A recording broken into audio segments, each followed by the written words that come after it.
Hello. In this video we consider the so-called completions of normed linear spaces. Roughly stated, when looking for a completion of a normed linear space, our aim is to find the smallest complete space x tilde with the same norm and which contains our original space x.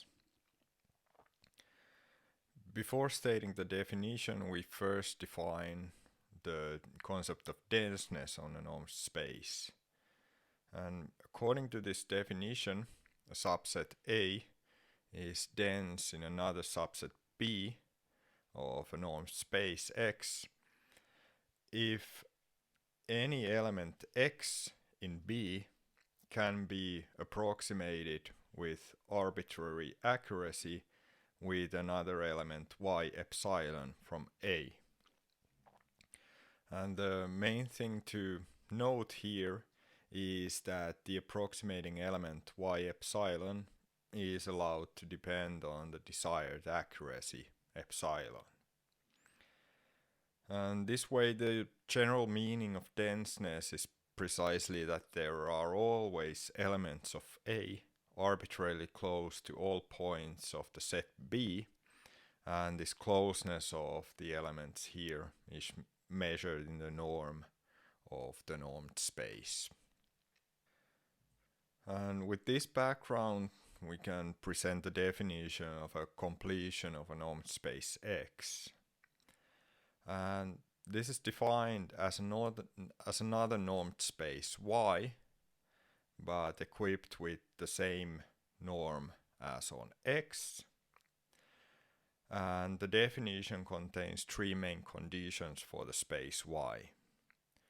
First of all, the space Y is required to be a Banach space. And second, the space Y should contain the original space X as a subspace, which in particular means that the vector addition and scalar multiplication are defined in the same way on these two normed spaces. And finally, the space X should be dense in the space Y. And if we take a moment to look at the definition, we can already see that we achieve our first main aim, which is that by definition Y is a complete space which has the same norm as our original space, and our original space is contained in Y. Moreover, the denseness condition of the space is indeed implying that the space Y has to be in some sense a minimal complete space containing our original space X. And in particular, the denseness implies that Y does not have any elements which wouldn't also have elements of the original space very arbitrarily close by.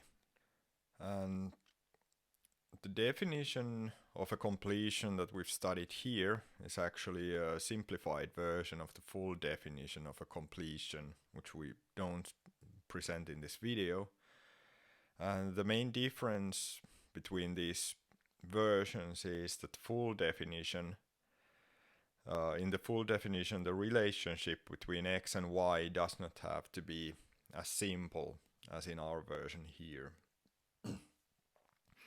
Instead, it's completely sufficient that the original space X only has a one-to-one correspondence with the subspace of the completion Y. So the inclusion, the direct inclusion here is not required. This generalization and its underlying reason is in some sense very natural and easy to understand, since in the case of a general normed linear space X, there may not be any natural larger spaces Y available, which would contain somehow the missing elements that we need to make the space X complete. But it actually turns out that if we consider the more general version of the definition, then every normed linear space actually does have a well-defined completion.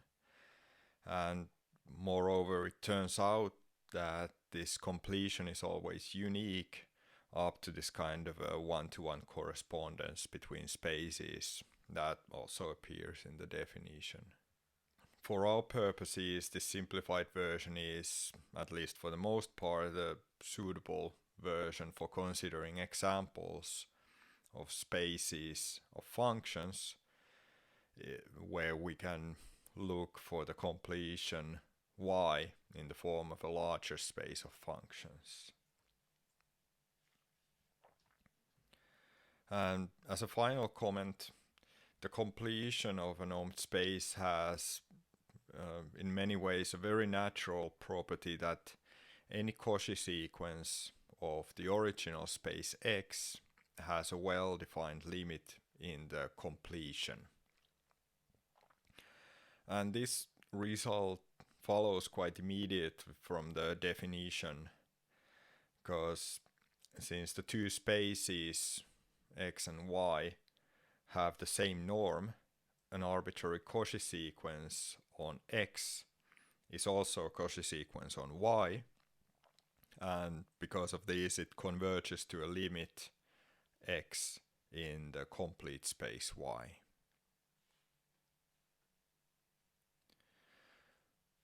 And now we can look at a concrete example, and here we consider the vector space P consisting of polynomials defined on an interval from A to B.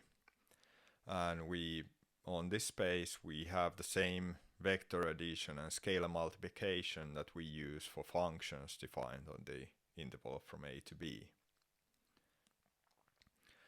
And since P is a subspace of the space of continuous functions defined in a closed interval, the space P becomes a normed space when we equip it with the infinity norm. And our first result here, the Weierstrass approximation theorem, tells us that any continuous function defined on the closed interval from A to B can be approximated with a polynomial with arbitrary accuracy in the infinity norm. And because of this, the space P of polynomials is dense in the space C of continuous functions with respect to the infinity norm.